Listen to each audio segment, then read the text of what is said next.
Bonjour tout le monde. On va faire rapidement un test audio pour vérifier que vous nous entendez bien. Donc moi c'est Smaïl. Bonjour. Bonjour Mathieu. Salut Ismaël, ça va? Ça va super. Salut Jean-Baptiste, tu nous entends? Ouais, très bien. Super. On va en profiter pour savoir si tout le monde nous entend. N'hésitez pas à indiquer dans le chat si vous avez accès au chat ou au système de questions pour nous préciser que vous entendez bien nos voix. Comme ça on va pouvoir démarrer dans quelques secondes. Donc je vais juste vérifier. C'est parfait, tout le monde entend, j'ai l'impression, Ismaël. Salut Sébastien, bienvenue Teddy, Antoine, Bonjour enchanté, à tous. bienvenue à ce webinaire. Super Céline, merci Mélissa, au top, très bien. Ok, donc on va pouvoir commencer. Si tout le monde nous entend, c'est parfait. On va pouvoir démarrer tout de suite le webinaire. Ok.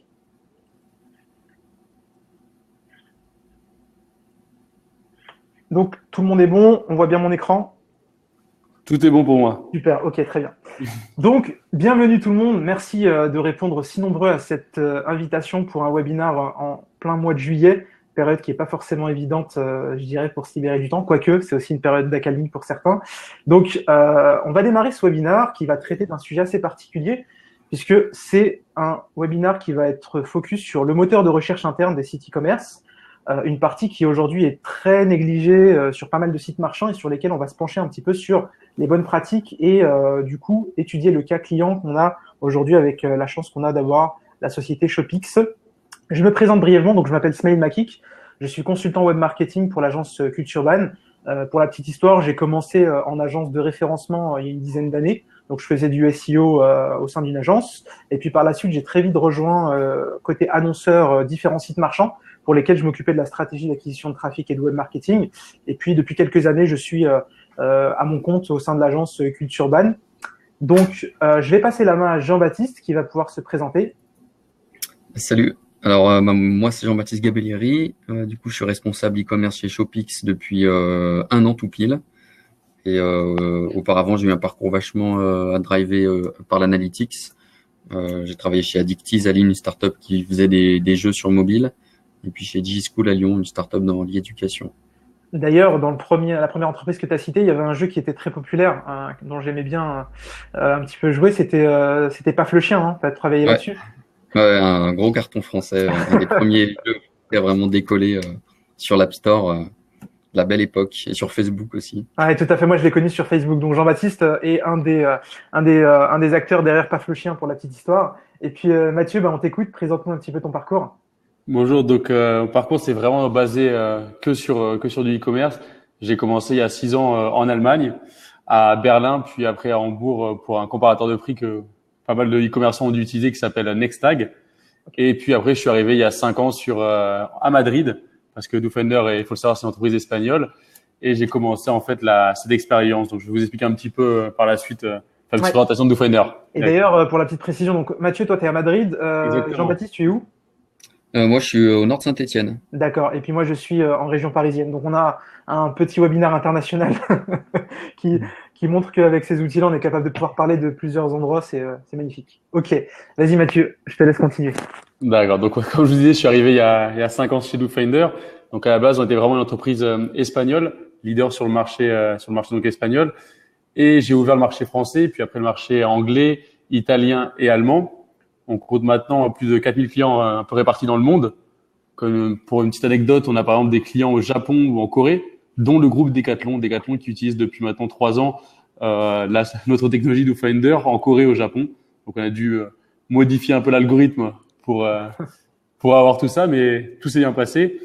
Et on est donc sur 35 pays environ, et on fait à peu près 400 millions de requêtes par mois, donc d'appels à nos serveurs. Et pour plus de précision, sur des journées comme le Black Friday, on est à peu près à 30 millions d'appels au serveur juste sur une journée, donc des pétitions pour afficher les résultats.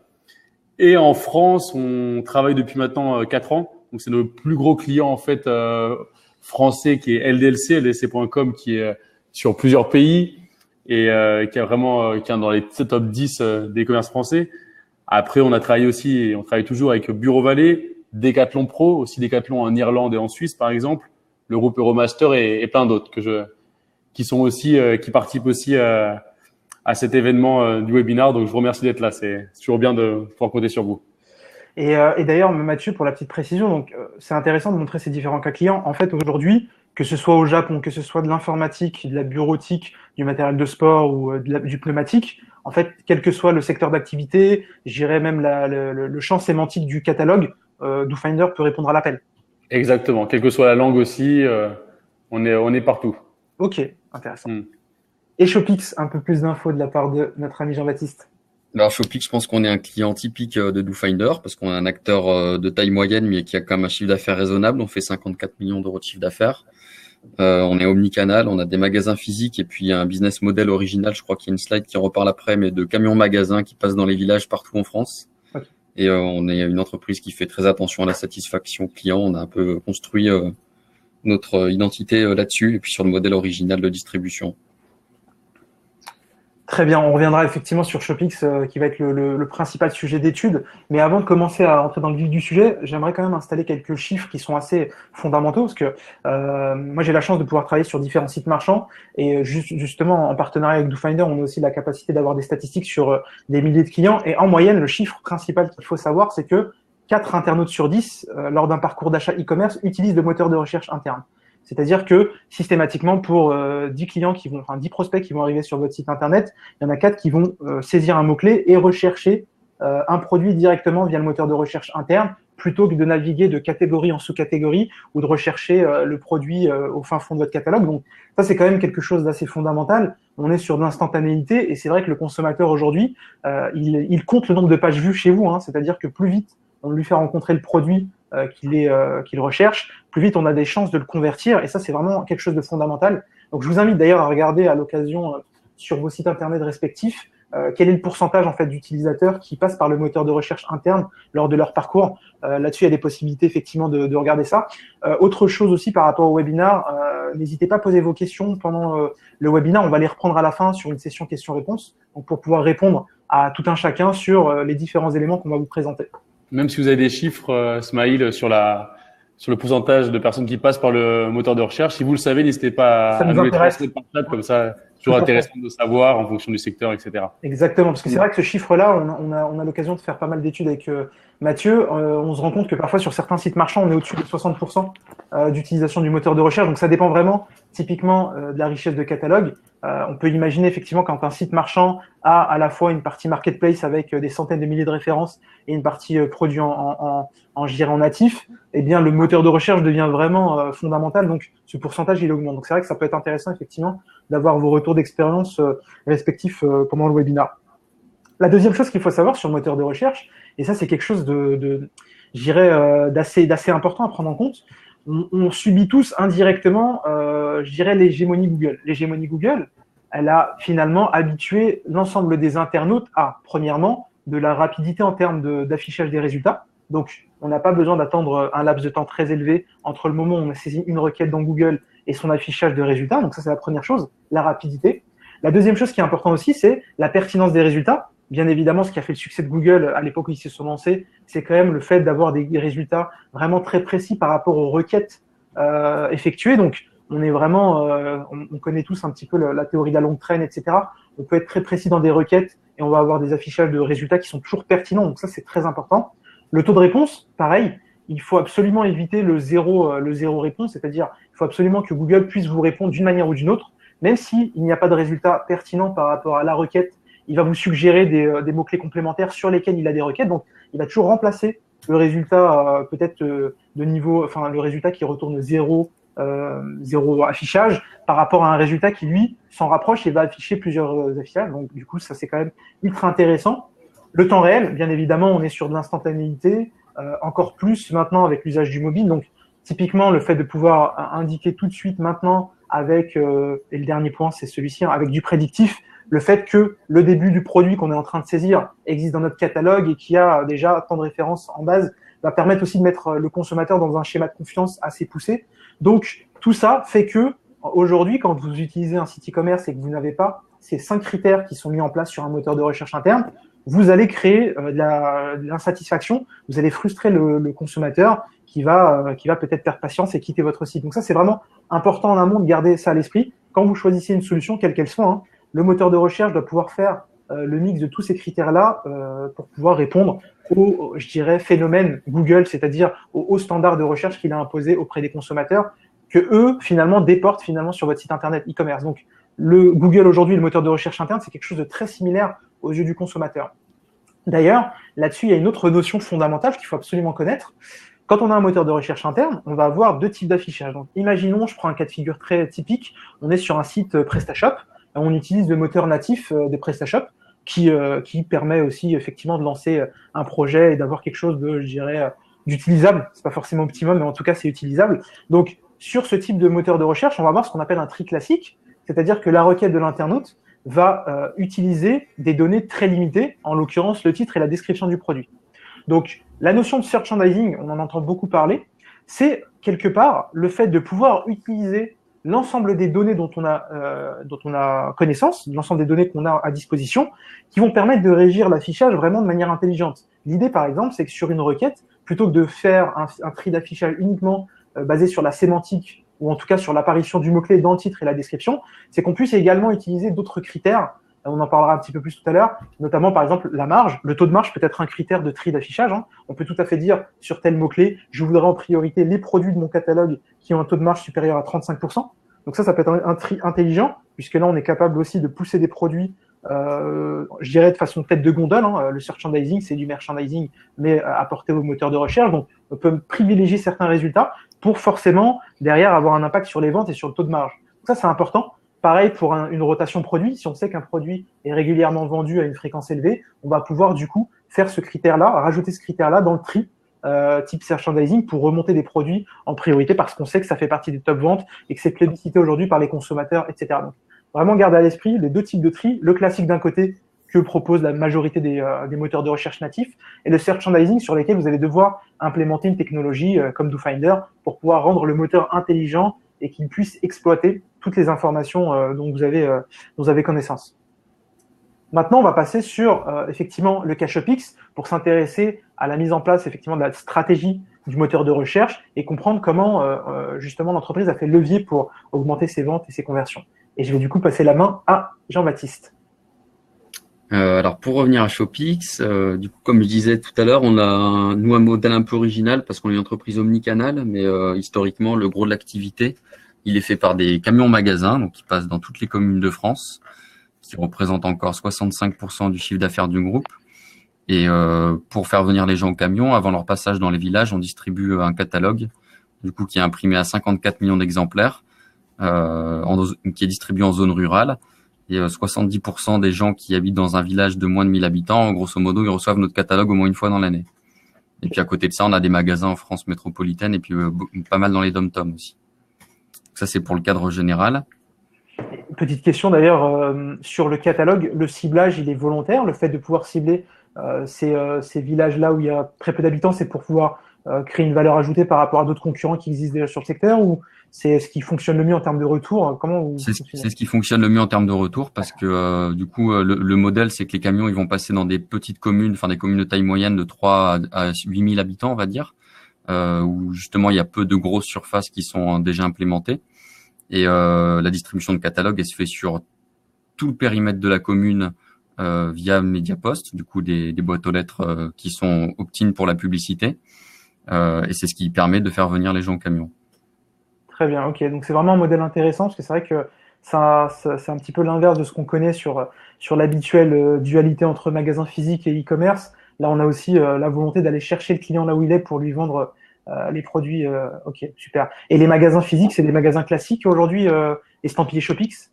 Ouais, classique, mais c'est des petites surfaces de petite taille, donc c'est pas des très gros points de vente, c'est plus des petits magasins de ville moyenne, on va dire. D'accord. Avec le top vente ou avec en termes de produits qui sont mis en avant sur ces magasins-là, c'est un petit peu plus du top vente produit ShopX ou Ouais, c'est ça, c'est un peu l'idée. Mais grosso modo, que ce soit en camion, en magasin ou sur le site web, on retrouve la totalité du catalogue. D'accord. Et la particularité, j'y reviendrai juste après, mais c'est que on a un catalogue avec peu de produits, mais une très forte ventilation des produits dans plein de catégories différentes, un peu comme une grande quincaillerie. D'accord. Ok. Et justement, ça nous amène à 2014 avec ShopX et cette accélération sur l'enrichissement. Ouais, parce que 2014, du coup, c'est la date à laquelle on a commencé à travailler avec DoFinder. Moi, j'étais pas encore présent dans l'entreprise à ce moment-là, mais c'est l'année où le site il a commencé à vraiment décoller en faisant ses 2 premiers millions d'euros de chiffre d'affaires. Et ce qui se passait un petit peu à l'époque, c'est que l'entreprise, elle avait des moyens qui restaient limités sur le e-commerce parce qu'on n'a pas une culture e-commerce très forte, enfin, en tout cas à l'époque. Donc on n'avait pas de moyens pour faire des développements très lourds. À la fois, on avait un éventail de produits très large à gérer avec beaucoup de catégories. Et du coup, c'était difficile de les valoriser facilement sur le site. Et c'est pour ça qu'on a cherché une solution qui permettait de valoriser le trafic, enfin le catalogue produit, d'améliorer l'expérience mobile et tout simplement aux gens de trouver les produits qu'ils cherchent. D'accord. On avait aussi une problématique de gens qui venaient du catalogue papier et du coup qui allaient chercher des références sur le site. Et du coup, on avait besoin d'un outil qui lise mieux notre flux produit par rapport à la manière dont notre site e-commerce qui est sur PrestaShop le faisait nativement. D'accord, donc vous étiez sur le cas de figure que j'expliquais tout à l'heure, d'un côté PrestaShop en CMS e-commerce et le moteur natif PrestaShop au départ, c'est ça? C'est ça. Et puis c'est vrai que l'autre phénomène qu'il y avait, c'est qu'en parallèle, on s'est mis à vendre sur les marketplaces, que du coup notre flux produit s'est vachement amélioré parce qu'on le travaillait beaucoup avec notre gestionnaire de flux. Et que ce faisant, on était capable aussi de servir à DoFinder un flux produit qui était un peu plus facile à valoriser pour construire un moteur de recherche avec des résultats pertinents, on va dire. Très bien, ok. On est d'accord, donc il y a 7 univers produits. J'imagine que le core business, c'est le jardin plein air. C'est ça. Ok, très bien. Jardin plein air. Bon, bah c'est parfait, comme quoi j'ai bien compris ma leçon. Du coup, Mathieu, la question qu'on se pose, parce que c'est vrai que, ok, la mise en place d'une solution moteur de recherche, ça peut faire peur à certaines directions, à certains responsables e-commerce, parce que c'est pas forcément évident quand on demande, on sollicite un développeur ou une équipe IT en interne. Comment ça se passe concrètement pour passer d'un natif PrestaShop à un PrestaShop plus DoFinder? Alors sur du PrestaShop, c'est vraiment, on va dire, un des cas le plus simple. Vous allez directement être sur l'add-on de PrestaShop et il y a un module et en 5 minutes, on fait une installation vraiment rapide et vous avez quelque chose d'efficace. Après, pour tous les autres CMS, la valeur ajoutée de DoFinder, c'est juste en fait la création d'un flux produit. Donc ce que vous avez sur les marketplaces ou un flux type Google Shopping. Puis après, en fait, l'insertion d'un JavaScript dans votre code HTML. En suivant ces deux pas, vous avez déjà un moteur de recherche qui fonctionne très très bien. D'accord. C'est une installation super rapide en fait. Donc typiquement, on peut se servir d'un flux Google Shopping pour démarrer et avoir au moins la main mise sur le template ou sur le CMS pour pouvoir implémenter le JavaScript et pouvoir afficher effectivement DoFinder.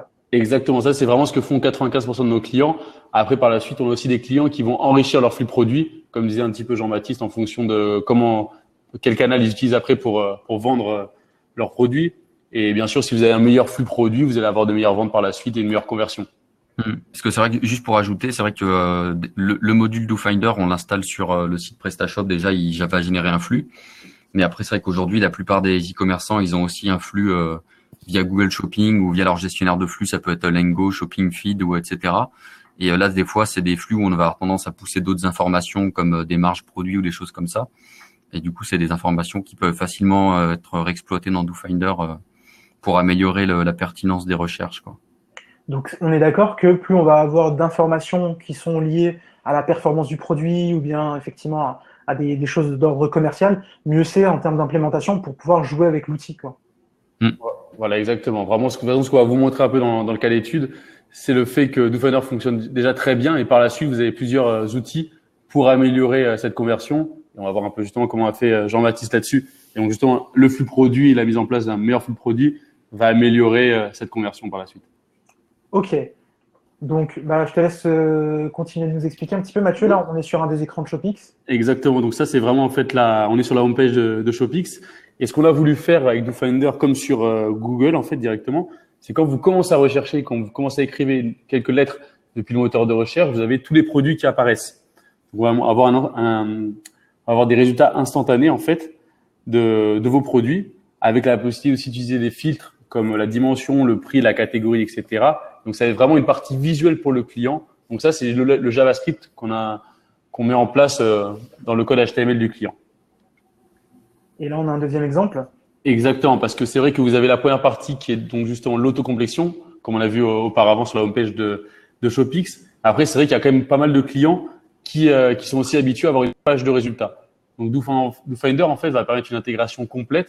C'est-à-dire que si vous tapez sur Entrée, vous validez votre recherche, vous avez donc le listing des produits avec aussi la possibilité de filtrer par la suite. Donc, vous avez vraiment deux intégrations. On va dire une intégration visuelle pour forcer en fait le client à cliquer sur des produits parce qu'il va voir directement les produits et on a vu en fait que ça permet d'améliorer le taux de clic, mais aussi par la suite d'avoir une page de résultats avec l'ensemble des produits pour prendre son temps et pouvoir filtrer tranquillement par la suite.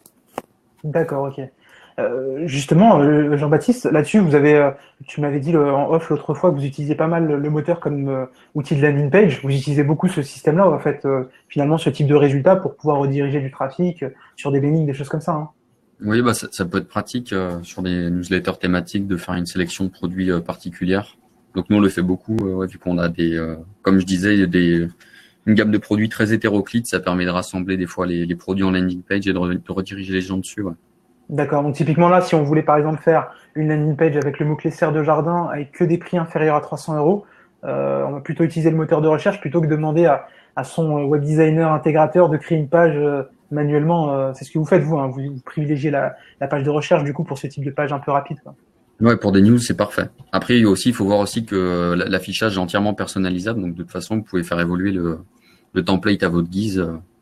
Vous pouvez très bien faire en sorte que les premiers produits de la page, ils soient plus gros que les autres. C'est possible, quoi. Ok.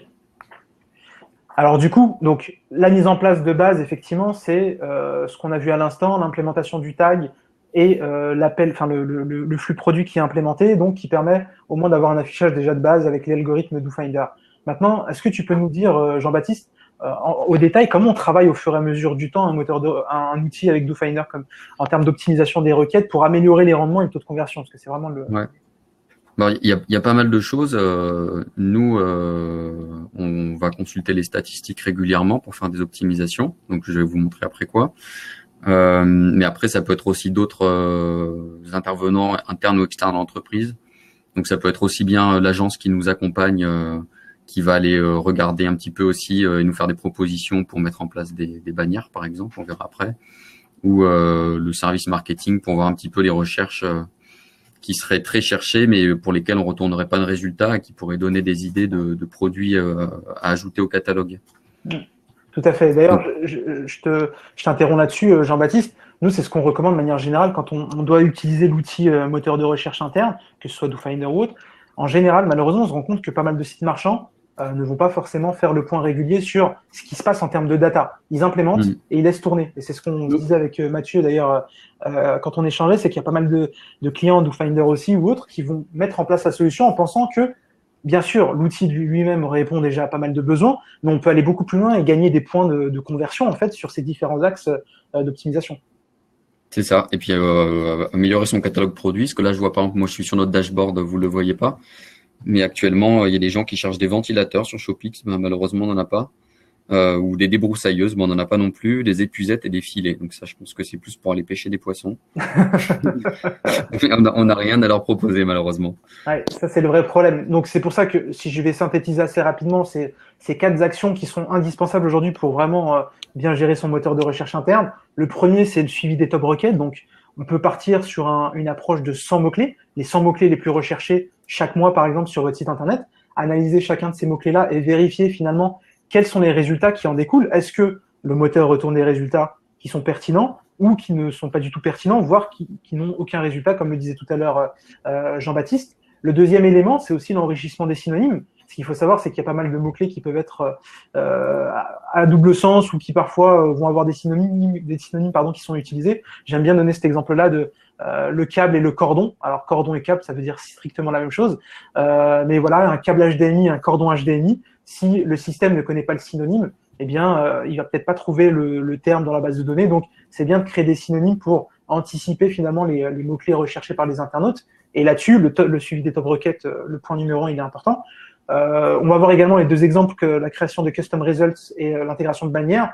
Mais typiquement, c'est une feuille de route assez classique à choisir, à suivre pour que vous puissiez améliorer le taux de conversion de vos sites internet. Ce qu'il faut savoir aussi, avant de repasser la main à Jean-Baptiste, c'est que aujourd'hui, vous avez la possibilité de faire des résultats sur mesure. Donc, vous allez pouvoir choisir sur un mot-clé précis. Imaginons dans le top requête, dans votre top 100, vous constatez qu'il y a toujours 5 mots-clés qui font partie du top 100, qui sont toujours au début de la liste. vous voulez les filer un petit peu pour orienter les ventes et, par exemple, je dirais donner envie davantage d'acheter des produits à plus forte marge, etc.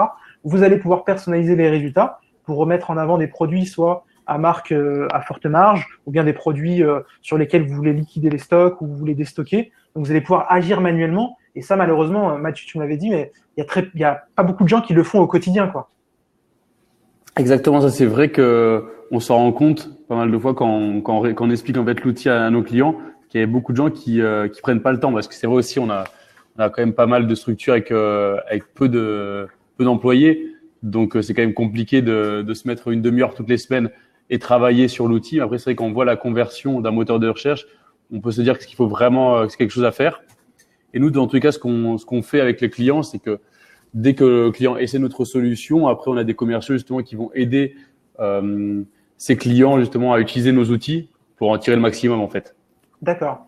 Et Jean-Baptiste, tu peux nous dire combien de fois enfin, c'est quoi la récurrence de travail sur le moteur chez vous, chez Shopix? Vous faites quoi? Sous quel rythme? Bah, Enfin, nous, c'est plutôt mensuel, mais après, faut vraiment s'adapter à son audience, je pense, et au temps qu'on a. Par défaut, en fait, de toute façon, le DoFinder, il a quand même un algorithme de tri qui fait en sorte que les résultats qui ont le meilleur click rate, ils remontent naturellement. Donc, déjà nativement, plus le temps passe, plus la pertinence des résultats, elle est élevée. Donc après, c'est uniquement du tuning pour améliorer ça, quoi. Ouais, dans tous les cas, de toute façon, on envoie toutes les semaines en fait un rapport des statistiques à nos clients pour voir un petit peu justement où va leur moteur, la conversion, etc. Donc par la suite, justement, ils peuvent justement un peu tuner le moteur s'il y a des résultats qui leur conviennent pas directement. très bien. Et là, donc, on a un exemple justement avec une création de custom results. Est-ce que tu peux nous en parler, Jean-Baptiste? Ouais. Alors en fait, il y a pas mal d'options comme ça dans DoFinder qui permettent de jouer sur les résultats. L'avantage, c'est que du coup, quand on est face à un moteur Elasticsearch classique, il faut demander à des développeurs d'aller créer ces règles, alors que là, on peut les gérer facilement à la main et que n'importe qui est capable de prendre en main l'outil. Donc, par exemple, on peut créer des résultats personnalisés comme ici, où on avait remarqué, je pense, cet hiver, qu'il y a beaucoup de gens qui faisaient la recherche polaire, et l'idée, c'était de leur présenter les produits qui étaient liés à cette recherche. Donc l'idée c'est que quand les gens ils tapent ce mot-clé, on choisit les produits qui vont s'afficher de manière assez stricte, quoi. D'accord. Mais après il y a plein d'autres options du même style qui permettent de faire ça. Et on peut par exemple définir les produits qui vont s'afficher en premier, et puis ensuite ça sera l'ordre naturel de la recherche qui reprendra la suite, quoi. Un peu comme si on avait une sorte de Google AdWords interne où on va figer des résultats en dur, entre guillemets, pour telle requête parce qu'on veut absolument mettre en avant ces 4 produits-là qu'on voit sur la slide. Et puis par la suite, en dessous, laisser le référencement naturel, le SEO, prendre le dessus, quoi. C'est un peu ça. C'est ça. Ok. Et puis il y a plein d'options. Là on voit exact match ou savoir si on veut que l'utilisateur ait tapé exactement ce mot-clé ou quelque chose d'approximatif. Donc là. Et puis après il suffit de tester le résultat pour voir la manière dont ça se présente. Donc c'est assez ludique. Très bien. Et on a un autre exemple justement d'optimisation sur Shopix. C'est l'intégration de bannières. Tu peux nous en parler un petit peu, Jean-Baptiste? Ouais. Alors ça, c'est un truc qu'affectionne notre agence aussi. L'idée, c'est que sur des grosses requêtes sur lesquelles on a un univers produit qui est assez concentré, plutôt que pousser que des résultats de recherche, on va pousser la catégorie. Parce que des fois, c'est vrai que la catégorie aussi permet de mieux présenter les produits. Donc par exemple, sur les bâches où on a un univers produit qui est assez cohérent, on va dire, par rapport au reste de notre catalogue, on choisit de mettre une bannière. Donc c'est quelque chose qui plaît aux gens parce que c'est cliqué, et puis ça permet aussi de pousser des résultats sur des mots-clés où on n'en aurait pas. Donc par exemple des recherches liées de magasins ou de choses comme ça qui sont pas dans le flux produit. Alors, il faut savoir quand même que dans DoFinder, si on veut, on peut ajouter plusieurs flux. On n'est pas obligé d'avoir juste son flux produit. On peut mettre son flux produit, mais si on veut, on peut aussi ajouter un flux blog, par exemple. Et DoFinder, il saura afficher les deux. Au flux catalogue ou flux magasin, on a le bel exemple sur Euromaster, où c'est vrai qu'on s'était rendu compte, en fait, dans les opportunités, que les gens cherchaient beaucoup de magasins. Et après, les responsables d'Euromaster n'avaient pas mis les magasins dans leur flux produit, dans leur flux. Donc, en fait, ils ont créé un flux contenu, justement, pour pouvoir afficher les magasins directement dans le moteur de recherche. Et c'est vrai qu'on voit que c'est quelque chose que maintenant font beaucoup de nos clients. D'ailleurs, c'est une bonne remarque. Ça, c'est vrai que cette tendance de mélanger du résultat produit à du contenu, à de l'éditorial, en fait, se fait de plus en plus en e-commerce. On le remarque sur des gros sites, on va pas citer de nom, mais sur des gros sites dans le domaine du bricolage, etc., qui vont à la fois afficher du produit, mais également du tutoriel issu de leur blog. Et donc là, la possibilité, effectivement, sur DoFinder, c'est qu'on puisse, par exemple, appeler le flux d'un WordPress, quoi. C'est ça, hein, Mathieu? Exactement, ouais. Ok.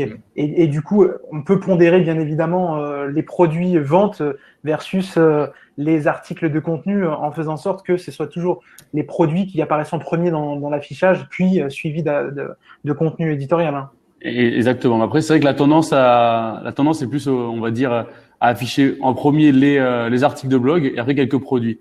Par exemple, juste afficher, par exemple, imaginons salle de bain, et ben directement avoir un petit article en premier justement sur comment monter sa salle de bain et puis après quelques produits directement. Donc, ouais, on le voit sur quelques sites justement que cette tendance elle est plus à donner aussi du contenu aux clients. Puis ce qui peut être pas mal. Ce qui peut être pas mal dans cette approche-là, quelque part, c'est que quand tu as des mots-clés, ce qu'on appelle, c'est toujours pareil, un mot-clé longue traîne, mot-clé générique. Sur du mot-clé générique, le consommateur, il n'est pas forcément encore à même de bien décider quel produit il veut acheter. Donc, lui mettre du guide d'achat ou des articles conseils de blog, etc. Là, pour le coup, c'est très pertinent de le mettre en avant. Après, quand on est sur du mot-clé longue traîne avec des spécificités, la taille, le poids, la couleur, ça peut être pas mal de prioriser en fait l'affichage de produits de vente, puisque là, on sait qu'il y a une certaine maturité dans la requête et que ça va peut-être amener un ajout au panier puis un achat. Quoi. Ok, bah écoute, c'est intéressant comme exemple. Alors, moi, je retiens quand même le chiffre parce que j'ai fait beaucoup de displays dans ma vie et 1,15% de taux de clic sur la bannière, c'est énorme, énorme.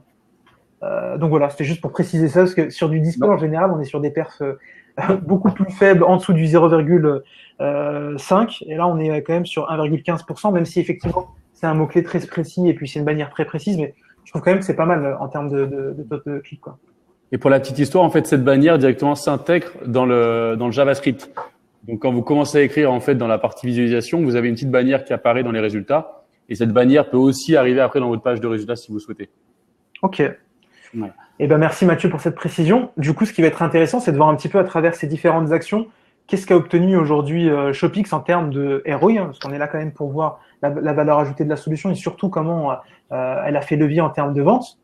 Le premier chiffre, 2,7 fois plus élevé, c'est-à-dire que le taux de conversion en fait des personnes, des utilisateurs qui passent par le moteur de recherche de Shopix convertissent 2,7 fois plus que les internautes qui passent par peut-être la homepage puis la catégorie produit sans passer par le moteur. C'est ça, Jean-Baptiste? Ouais, alors après, c'est vrai que c'est un peu comme dans Google, hein, les gens qui cherchent quelque chose, ils ont tendance à plus passer à l'achat. Mais c'est vrai que du coup, c'est stratégique d'arriver à leur présenter les bons produits facilement, quoi. Donc c'est aussi, je pense, le constat qu'on se fait souvent, c'est que les moteurs de recherche le moteur de recherche en général sur un site e-commerce, il est pas forcément suivi en interne. Et c'est vrai que au moins garder l'œil sur, par exemple, sur Google Analytics. Tu me corrigeras, hein, Jean-Baptiste, si je me trompe, mais on peut tout à fait vérifier aujourd'hui le taux de conversion d'un parcours ne passant pas par le moteur interne versus le parcours passant par le moteur interne pour voir quel est le panier d'achat et quel est le taux de conversion moyen. Et de la même manière, enfin avec Google Analytics, si on veut suivre les top mots-clés recherchés, etc., on peut le faire. Après, c'est vrai que du coup, le fait d'avoir DoFinder, c'est que ça permet de jouer sur les résultats avec ça et de pas être juste spectateur de ce qui se passe, quoi. Tout à fait. Donc, premier constat, effectivement, augmentation du taux de conversion sur le parcours achat via le moteur de recherche. Deuxième point qui est quand même intéressant, 17% d'augmentation du panier moyen via le moteur de recherche interne. Bon, je ne sais pas si on peut ajouter des commentaires là-dessus. C'est énorme. Ouais, bah après, moi, c'est surtout c'est vrai que de toute façon, DoFinder, c'est vrai que c'est un outil, nous, qu'on apprécie et c'est pour ça qu'on participe à ce webinaire. Mais d'une manière générale, c'est vrai que le coût de la solution par rapport à la valeur qu'on en tire, il est important.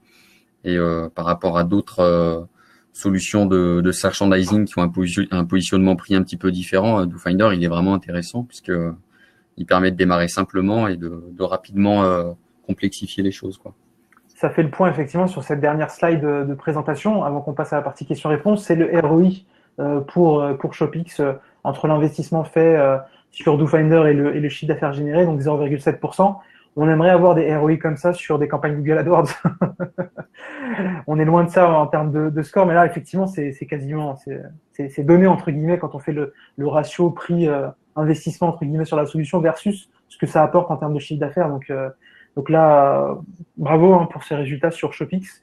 Donc voilà, je ne sais pas si vous aviez des choses à ajouter avant qu'on passe aux questions-réponses, Mathieu et Jean-Baptiste. Moi, de mon côté, tout est OK. J'étais en train de voir justement le chat. Il y avait Stéphanie Ouais. qui nous parlait du pourcentage en fait de recherche. Donc là, on voit vraiment qu'il est encore plus élevé.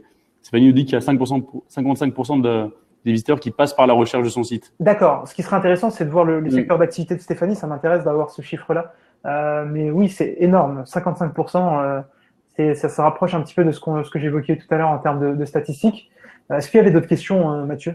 Ouais, j'ai vu quelques questions. En fait, justement, c'est pas mal qu'on ait fait aussi un petit cas d'étude sur la partie PrestaShop, parce qu'il y a pas mal de clients justement qui veulent avoir comme Shopix une page de résultats avec les résultats. D'accord. Donc voilà, donc ça j'ai en fait On va recontacter peut-être individuellement chaque. voilà, exactement. Mais dans tous les cas, c'est super simple. On a un nouveau module sur la DOMS, donc en l'actualisant, après on a nos devs qui vont vous aider, et comme ça avec une petite, on coche un petit bouton et puis on a une page de résultats quoi. Donc c'est vrai que beaucoup de gens justement aiment utiliser ces modules parce que l'intégration est ultra rapide. Super. Est-ce qu'on avait d'autres questions liées aux chiffres qu'on a présentés, aux différentes slides qu'on a vues précédemment, ou est-ce que là-dessus, j'entends les petites notifications encore sur le chat là. Est-ce qu'on a d'autres questions avant de conclure ce webinaire? Sur le chat, il y a quelqu'un qui confirme justement ce que je viens de dire en disant qu'il est en train d'installer DoFinder sur son site pour voir ce que ça donne. Donc c'est génial. Après, si vous avez des questions, n'hésitez pas par la suite. Exactement. De toute manière, nous, ce qu'on vous propose, c'est qu'on garde contact parce que je pense que c'est intéressant d'avoir le retour de chacun et puis d'avoir aussi une approche parce que on n'a pas tous les mêmes structures, on n'a pas tous les mêmes équipes, on n'a pas tous les mêmes effectifs, ni le temps accordé à chaque chose. Mais je pense que là, à travers ce webinaire, l'idée, c'était aussi de voir que l'outil moteur de recherche interne a vraiment un gros potentiel si on arrive à l'apprivoiser. Et c'est pas forcément très difficile, mais il faut juste s'accorder un peu de temps régulièrement pour pouvoir travailler dessus. Tu me diras, Mathieu, s'il y a d'autres questions, parce que j'ai pas la vue sur la fenêtre. Ouais, alors moi, je vois un petit peu au niveau questions, il y en a une super simple sur la partie justement des bannières. Donc, si elle s'affiche automatiquement, peu importe la recherche, ou alors selon un mot-clé. En fait, nous, on a vraiment deux possibilités. Soit vous avez une option pour afficher une bannière, par exemple, imaginez le Black Friday ou la fête des mères, automatiquement selon n'importe quelle recherche. Ou alors, en fait, vous définissez votre recherche et vous dites, voilà, pour serre de jardin, par exemple, directement mettre cette bannière publicitaire. Et c'est aussi intéressant, c'est que vous pouvez mettre aussi des dates. Donc, une date de début, une date de fin pour pouvoir justement un peu s'organiser avant de grosses opérations, par exemple. Donc, c'est comme une petite régie interne publicitaire. Ça, c'est très, très pratique pour les marketeurs comme nous, pour pouvoir bien gérer les OP de solde, les ventes flash, les destockages, etc. Ok. Après, il y a encore deux petits chats. Il y en a un qui demande pour le replay s'il sera disponible. Donc ça, il n'y a pas de souci. Smiley, tu t'en charges. Oui, tout à fait. Un beau montage. Pas de problème. Le replay sera envoyé dans la foulée. Donc, vous allez recevoir tous un email avec le lien du replay pour pouvoir revoir la présentation sans problème. Voilà. Et aussi sur la partie, en fait, recherche vocale. Donc, c'est vrai qu'on voit que c'est de plus en plus intéressant d'utiliser la recherche vocale parce qu'on est habitué maintenant avec le mobile. Donc, sur notre dernière version, en fait, mobile, vous avez la possibilité, en fait, d'utiliser la recherche vocale pour chercher dans DoFinder directement. Donc, c'est une de nos dernières nouveautés qu'on a mis en place. Excellent. Donc, voilà. En plus, c'est vrai il y a pas mal d'articles ces derniers mois, justement, sur l'importance de la recherche vocale. C'est vrai qu'on utilise beaucoup Waze ou sur WhatsApp où on utilise la partie vocale. Donc, je pense que c'est quelque chose où il faut vraiment miser par la suite. Donc, et du coup, c'est déjà live sur certains sites. Ouais, sur certains sites. Donc, on verra quelques petits exemples justement là-dessus. Excellent. Ok, super. S'il n'y a pas d'autres questions, bah, je vais mettre fin au webinaire et puis je vais. Attends, juste, moi, je regarde. Vas-y, je t'en prie. Ok. Voilà. Non, on me demandait aussi pour l'intégration sur Power Boutique. D'accord. Donc voilà, donc ça sur Power Boutique c'est question histoire de version. Donc ouais, donc là en fait sur Power Boutique on n'a pas encore nous de module permettant l'intégration complète des résultats, c'est-à-dire si vous tapez sur entrée avoir le résultat, mais en tous les cas vous pouvez faire comme d'autres sites le font, c'est directement via une API en fait, via une API vous pouvez aussi mettre en place la page de résultats et dans tous les cas il va falloir faire aussi un petit point avec Power Boutique parce que c'est vrai qu'il on a pas mal de sites justement sur cette version. Donc, ça serait intéressant qu'elle soit compatible aussi sur l'intégration complète. Est-ce qu'on a d'autres questions, Mathieu? Alors, attends, on me demande sur justement un exemple de site qui a activé la recherche vocale. Donc, la recherche vocale, je sais pas si Decathlon Pro l'a utilisé, sinon il y en a un autre. Un exemple sur le marché espagnol, je me souviens plus si c'était. Ouais, mais même de toute façon, même sur le marché allemand, quelque chose de camping avant de partir en vacances. Donc, À la limite, on hop, pourra l'envoyer sur le chat, ça peut être voilà. intéressant d'envoyer le lien, ouais, pour le consulter sur mobile, parce que c'est vrai que là, la plupart des personnes qui nous écoutent, je pense qu'ils sont sur ordinateur. Donc, on vous Voilà. partagera un lien sur le chat. Je l'ai envoyé dans tous les cas, Smaïl, parce qu'on est rapide. Ouais. Donc, il n'y a pas de souci. Mais comme ça, voilà. Dans tous les cas, de toute façon, après, si vous avez des questions ou quoi que ce soit, on pourra voir ça par téléphone et vous le montrer Exactement. rapidement. Et surtout, là, pour conclure un petit peu ce webinaire, et je pense que c'est important, n'hésitez surtout pas à nous solliciter. Donc, Mathieu, il est à votre disposition pour la partie mise en place, implémentation et comment optimiser justement un moteur de recherche interne sur votre site marchand, quelle que soit la problématique que vous avez. N'hésitez pas également à embêter Jean-Baptiste sur sa boîte mail. Il a accepté gentiment de l'afficher sur les slides. Si vous avez des questions, des petits tips, c'est quelqu'un qui, je pense, apprécie beaucoup le partage de savoir et d'informations. Donc, il sera à votre disposition pour vous dire comment il a mis en place certaines routines autour de DoFinder chez Shopix, et je trouve que c'est pas mal. Et puis, si moi, je peux vous aider sur des sujets orientés web marketing, sur l'acquisition de trafic, etc., n'hésitez surtout pas. On est à votre disposition justement pour vous donner des petites astuces, des petits tips pour améliorer. Toujours pareil, hein, le taux de conversion, on investit, on essaie d'augmenter les rendements pour faire en sorte que la boutique soit rentable et qu'elle puisse générer les résultats escomptés. Donc, je sais Dernière pas. chose, Smaïl, juste une dernière question de Janito, donc du site Le Cyclable, qui utilise aussi du Finder depuis pas mal de temps. Il me demandait justement si on pouvait exporter en fait toutes les statistiques. Donc depuis le back office, oui, on peut le faire en CSV. Et c'est vrai que nous, en fait, on donne aussi la possibilité d'avoir le taux de clic de chaque recherche. Ça, c'est disponible par contre que depuis le back office. On l'a pas encore exporté par CSV, mais c'est quelque chose qu'on va faire par la suite. Et ça, c'est intéressant. Je fais juste une petite parenthèse là-dessus sur le fait d'exporter les résultats de mots-clés. Parce que moi, en tant que traffic manager dans l'âme, forcément, je pense tout de suite à pouvoir croiser les données du moteur de recherche interne sur mes campagnes d'acquisition de trafic sur Google AdWords et ou en SEO. Et c'est vrai qu'on pense souvent l'inverse. On se dit, OK, on regarde les mots-clés qui sont les plus recherchés dans Google, que ce soit en naturel ou en payant, et ils vont forcément apparaître aussi un jour ou l'autre sur le moteur de recherche interne. Mais également, votre moteur de recherche interne est une source d'information en termes de mots-clés qui vous permet, par exemple, et ça, je l'ai déjà fait sur différents sites marchands, de trouver des mots-clés long traîne qui sont très peu, je dirais, concurrentiels et sur lesquels j'achète des mots-clés, je me positionne dessus et je vais avoir des conversions pour pas cher. Alors, c'est pas forcément des volumes très importants, mais mis bout à bout, vous savez, la longue traîne, hein, quand on met bout à bout toutes les conversions, ça commence à devenir très intéressant en termes de ROI. Donc, n'hésitez surtout pas, justement, à creuser dans la data, pas forcément que le top 100 mots-clés, mais également extraire toutes les données de mots-clés longue traîne qui sont générées sur votre moteur interne pour en faire usage sur les autres leviers marketing online. Ça, c'est très important, je pense, en termes de growth hacking, comme on appelle ça en ce moment sur le marché du digital. Vas-y, Mathieu. Question, Smaïl. On me demande aussi justement à partir de combien de produits dans le catalogue on peut implémenter DoFinder. Donc nous, on n'a aucune restriction, on va dire. On est sur des sites des librairies à plus de 1 million de produits, ou alors des clients qui ont une dizaine de références. Pour moi, l'important, c'est vraiment si vous êtes sur un site, et même si vous avez que 10 produits, il faut quand même présenter ces produits à vos clients. Et c'est vrai que si vous utilisez une solution type PrestaShop ou Magento, vous faites une faute d'orthographe ou quoi que ce soit, vous trouvez aucun produit. Donc c'est quand même dommage, en ayant juste 10 produits, de ne pas en montrer un, justement. Donc pour moi, c'est vraiment à partir de toute taille de produit. Et après, il y a différentes activités, options que vous pouvez mettre en place justement pour améliorer cette conversion. Donc si vous avez un moteur de recherche, autant bien l'utiliser. Ouais, tout à fait. On est d'accord sur du WooCommerce aussi. DoFinder fonctionne très bien sur. Exactement. Ok. D'accord. Et dernière chose aussi, on me demande comment en fait les recherches sont comptabilisées chez DoFinder. Donc nous en fait, on va parler d'appels au serveur. Les petits chiffres que je donnais au début, c'est qu'on avait 400 millions d'appels au serveur par mois, donc tout site confondu. Et en gros, un appel au serveur, c'est quand l'affichage change depuis le layer de DoFinder. Imaginez, vous cherchez par exemple une casquette, DoFinder automatiquement va s'afficher à partir de la 3e lettre. Et après, plus vous rajoutez de lettres, plus ce sont des appels au serveur. Donc nos plans sont vraiment compris là-dedans. Et puis après, de toute façon, dans tous les cas, par téléphone, on pourra vous expliquer vraiment comment toutes les options justement pour calculer ça. Puis Jean-Baptiste, de toute façon, moi, il m'a rassuré sur une chose, c'est pas forcément le tarif qui est, ça pose pas vraiment de problème. Ça a l'air d'être quand même une solution très abordable aujourd'hui, DoFinder. Non, ça sur le marché, on est dans les solutions les plus abordables. Mais c'est vrai que tous les clients aiment quand même savoir un petit peu justement une estimation du coût avant de commencer, ce que je peux comprendre. Dans tous les cas, après, si on est vraiment très commercial, on propose 30 jours d'essai gratuit. Donc les gens testent la solution et voient justement la rentabilité du site. D'ailleurs, Mathieu, on a la possibilité sous Analytics, si je ne dis pas de bêtises, et on en a parlé avec Jean-Baptiste tout à l'heure, si on remonte les requêtes, alors on a fait d'ailleurs un tutoriel récemment avec DoFinder là-dessus qui est très sympa.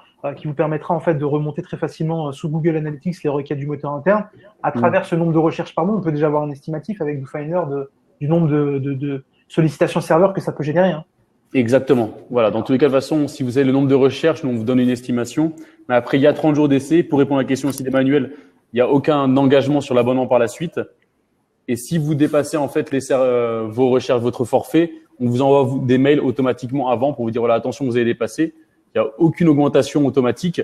C'est vous qui par la suite avez la main sur votre plan et vous pouvez augmenter de plan ou acheter des requêtes si vous en avez besoin par la suite.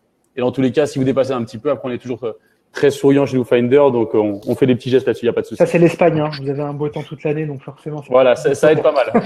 Ça aide pas mal. Eh bien, merci beaucoup. Merci Jean-Baptiste pour ton temps. Merci. Il y a juste une dernière question qui a été enterrée, celle de Laure, oui. Qui demandait si on peut utiliser un champ calculé dans les résultats de recherche. Alors du coup, oui, mais DoFinder, il permettra pas de recalculer des champs. Mais si par exemple vous avez un gestionnaire de flux type Lengo entre les deux, vous pouvez très bien calculer un champ dans Lengo et le réutiliser dans DoFinder. Voilà, parce que sinon c'est un peu plus complexe, c'est les templates où en gros on met le prix divisé par 2 par exemple pour avoir le prix. Mais c'est vrai que le mieux c'est quand même d'avoir un flux riche en informations et directement vous avez le bon prix et ça évite après de créer des templates, etc. Donc c'est vrai que.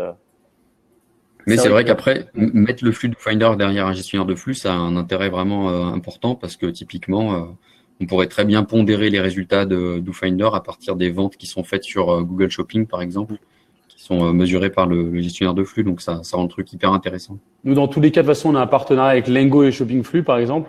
Donc, vous pouvez directement aller dans leur section et créer votre propre flux pour DoFinder. Ça va être intéressant par la suite. Super. Bon, c'est vrai qu'il y a pas mal de possibilités d'optimisation. Donc, c'est là où je pense à l'intérêt de ces webinaires, c'est de montrer un petit peu que, OK, vous avez peut-être déjà un moteur de recherche, mais vous n'êtes pas forcément à 100% de son optimisation. Et on espère en tout cas, sincèrement, que vous allez pouvoir creuser davantage les différents axes qu'on vous a présentés pendant ce webinaire pour juste améliorer les rendements de votre moteur et surtout satisfaire la demande du consommateur qui, aujourd'hui, est de plus en plus impatient et de plus en plus exigeant. Donc c'est primordial pour tout site marchand de bien optimiser cette partie-là. Ouais. Eh bien, merci beaucoup, hein, Jean-Baptiste. Merci, Mathieu.